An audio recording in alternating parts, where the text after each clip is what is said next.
Christ in the eye that sees me, Christ in every ear that hears me.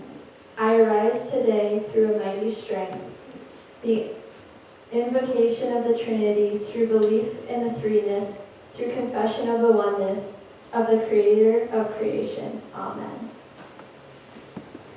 You want to join me in that?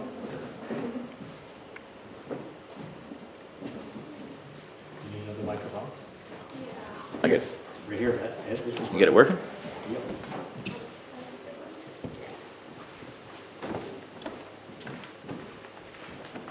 Alright, and as we get set up here, the topic we're going to be speaking about is friendship, which is kind of cool because we're friends and we're sharing today. Yeah. Yeah, so I will give it to Grace. She did a lot more work on this than I did.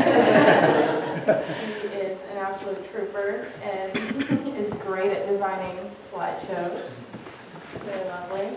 So yeah, we decided to talk about friendship, something we can relate to, which is nice. And so yeah, we have a lot of great stuff to share with you today. Alright, so I thought that the best thing to kind of start out with would just be like a modern definition of what friendship is in our culture. So I guess kickstart here. So modern friendship is defined by someone whom you enjoy spending time with. They can increase your self-esteem when you're around them. They're a good friend to have like a laugh around with, feel connected, and enjoy their company. And so that's what we're talking about. We're talking about friendship. But there has to be more to that. So then we started digging into what could be more of a biblical Christian friendship. So this kind of expands on that original idea. Of course, our idea of modern friendship is incorporated into biblical friendship. But we are hardwired by God for relationships. We are not meant to live alone. So that's from Genesis 2:18. He built us to be with each other and around others. And there's this quote from a book by Jenny Allen, Find Your People. It's this great book that Grace was reading. And it says, relational, it's who we are because it is who God is. God is big on relationships. He wants a relationship with us, and he wants us to have relationships with each other. And yeah, God exists in a relationship through the Trinity. So if he does not do life alone, why should we go through life alone? He set us up for those relationships with all of you wonderful people. So just continuing on that, one of the things that we found was Jesus' commandment in Matthew 22. So it's the one where it says, love the Lord your God with all your heart, with all your soul, and with all your mind. This is the first and greatest commandment. And the second is like it, love your neighbor as yourself. So we are to love God and we are to love our neighbors. So those are the people around us in our community, in our church, and sometimes they can be difficult, but these are people God is giving us. It's a blessing to have them around us, and we're to love them as much as we love the Lord, our God. So we're kind of commanded to do it, it's not just helpful for us, it's kind of what we're meant to do and how we're meant to live. And so we're to base our relationship circle with God at the center, because He's someone who won't let us down. So if we're going into friendships with people at the center, they're going to mess up because they're human like us, they're going to sin. But we put God at the center and know that He's going to be the one to build us up and to be there for us, then we can make friends with people and know that they're going to fail, but we have God with us in that friendship, so it's going to be okay. So along with all those great things come challenges. With everything comes challenges. And in friendship, because the enemy just hates community, because community is so strong, bringing us together with God, that's the opposite of what he wants, or the enemy. So it almost feels like all the different parts of our lives are stacked against our connection to other people. The world kind of encourages us to try to go through things alone and be independent, but really we do best when we're with others. The enemy wants us to divide us and isolate us, try to get us to go through things alone. So another quote from the book is, through Christ we have been freed from the slavery of our sin, but not from the desire of it. So we want to sin. Well, we don't want to sin. But we need that connection through Christ and having relationships with others who are also in relationships with Christ can just build upon that and make it stronger. So, greater love has no one than this, to lay down one's life for their friends. That's a quote from John 15:13, and we had a long conversation about what this means, you know. Are we really laying down our lives? Like how big are these sacrifices we're talking about? And really, to truly have a strong friendship like that, we should be making sacrifices. We should be willing to do things for that because it is so important. Strengthening those connections, you know, we're putting down our lives. We're giving things up for each other, and that just really strengthens the bond. Exactly. And I'm going to do something that everyone in this room probably is going to be very mad at me for doing. But I wanted you to think of like what your ideas, interpretations of this is, if anyone would be willing to share if they have a thought, what it means to lay down one's life for their friends because of its great love. What do we think that means? Because like Hannah said, is it literally sacrificing yourself? Because I think you can only do that once. So all the rest of our friendship with other people, what are we going to do? That'd be more metaphorical. Does anyone have any ideas they're willing? If not, I can probably think of maybe one idea. Be an organ donor. Yeah, organ donor. That was a big one. Yeah. Any other ideas of how we could do this more practically, perhaps? Put others' needs ahead of your own. So that could be like through time and resources, being there for people, putting their needs ahead of your own. I love that. Any other ideas? Just being there for them, like if they're sick, you know, even though you're in your jammies and don't really want to go out and be with them, you just kind of sort of take that time and spend it with them, even though you don't really have to say something really nice to uplift their spirit. But just being there would really be nice. Say, I'm here. If you need anything. A sacrifice of time is a big thing, definitely, and something that we all have. We all have time.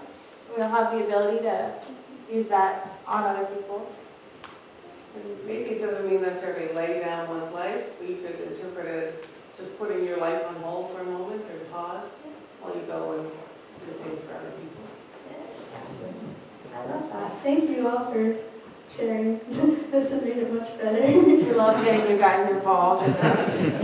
You know, I know it's early, but wake y'all up. So this is a lot of words here, and it's much smaller than I had hoped it had been, but hopefully you can kind of see it. So what I've drawn here is from the APA, so the American Psychiatric Association. So just earlier this year in 2024, they looked into loneliness and its impacts on people, generally focused in America, but I think it can be applied to here too. And one of the big things I found was 10% of people say they're lonely every day, which is very big, and 1/3 say they've experienced it at least once a week. So loneliness is a big thing. It could be considered an epidemic if you want to think of it that way. And it did say that younger people, so young adults, were more likely to experience these feelings of feeling loneliness every day, so they are more likely to be in that 10%.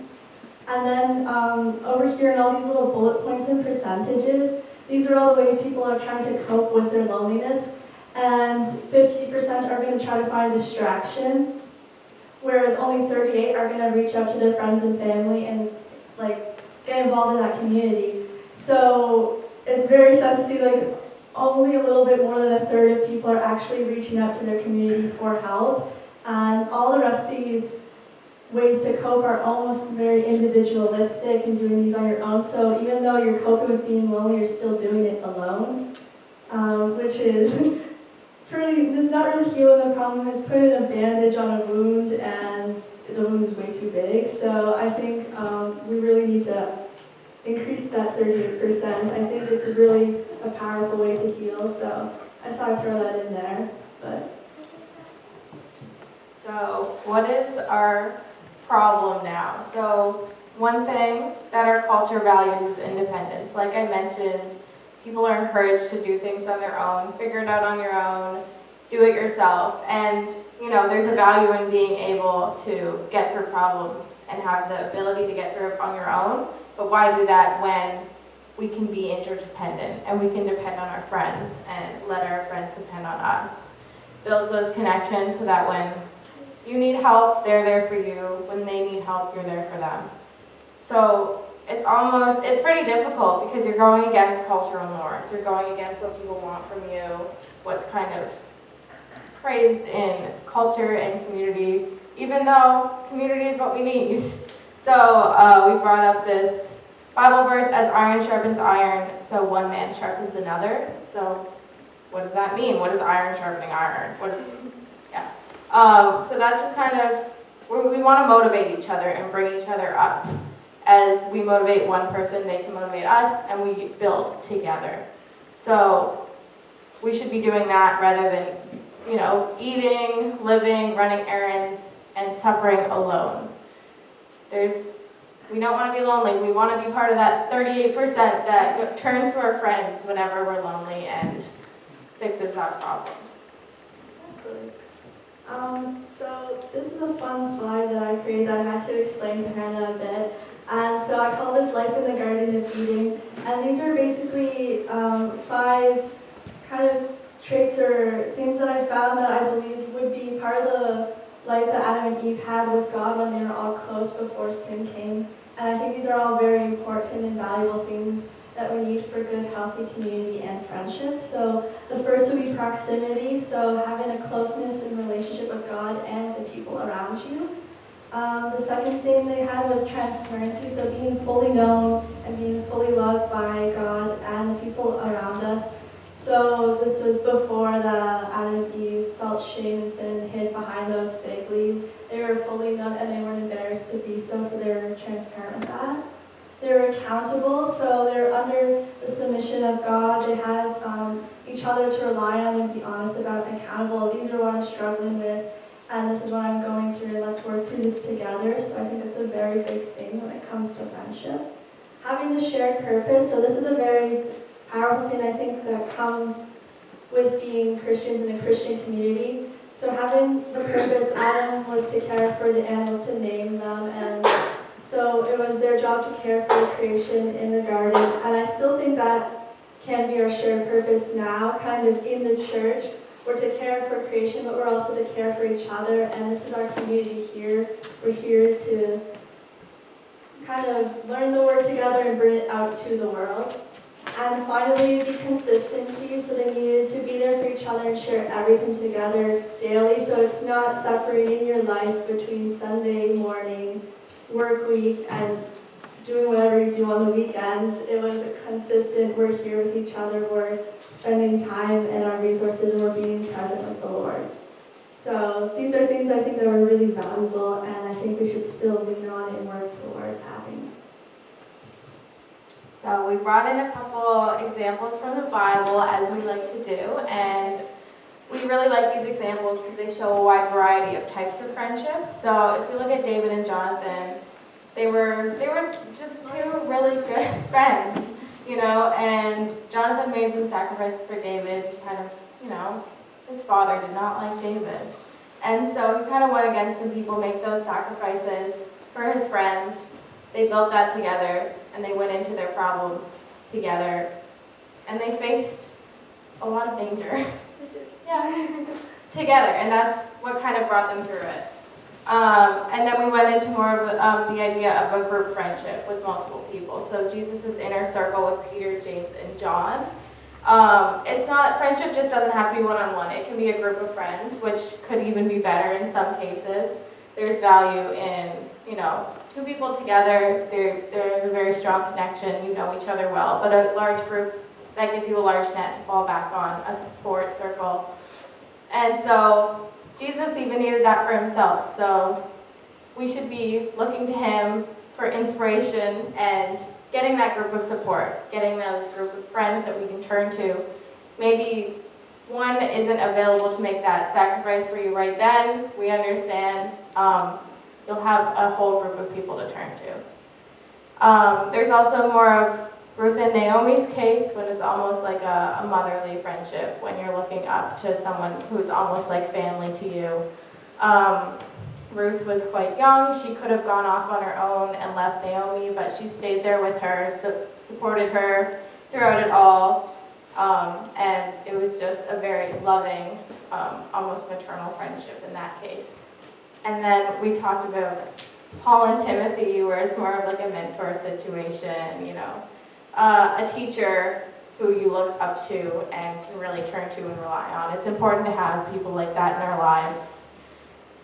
Make those connections with your mentors. They know a lot and they can support you through it, and you can also sometimes teach them some things that they didn't know as well. So those are some lovely examples.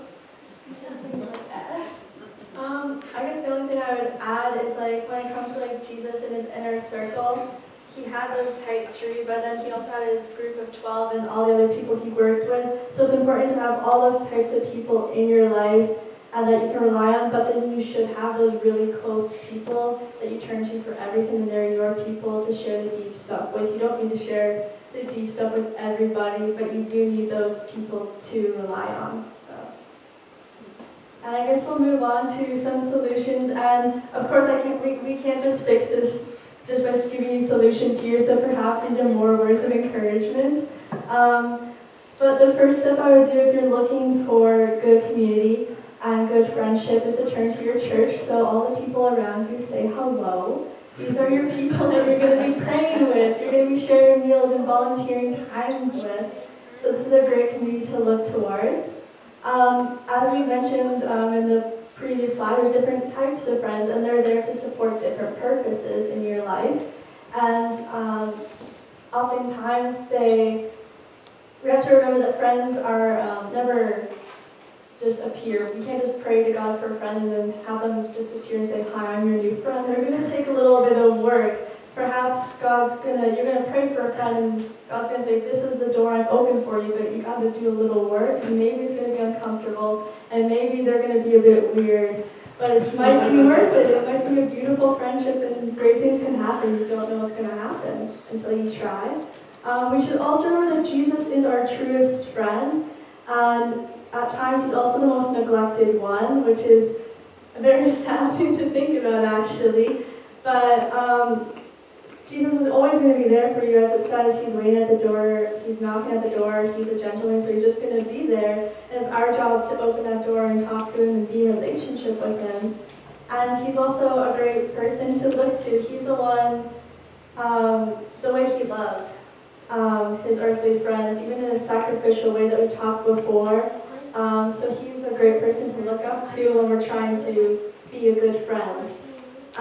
We have to remember that friendship, we're meant to be together, friends who grieve together and also equally celebrate together. So you can't be the Debbie Downer who's constantly going with the problems and complaining. It's going to really drain your other friends.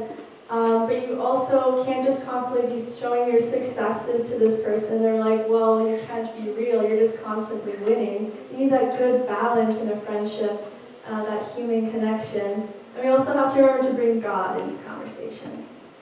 Because if we are bringing our life with this friend, we're sharing life with this friend, God should be a big part of our life.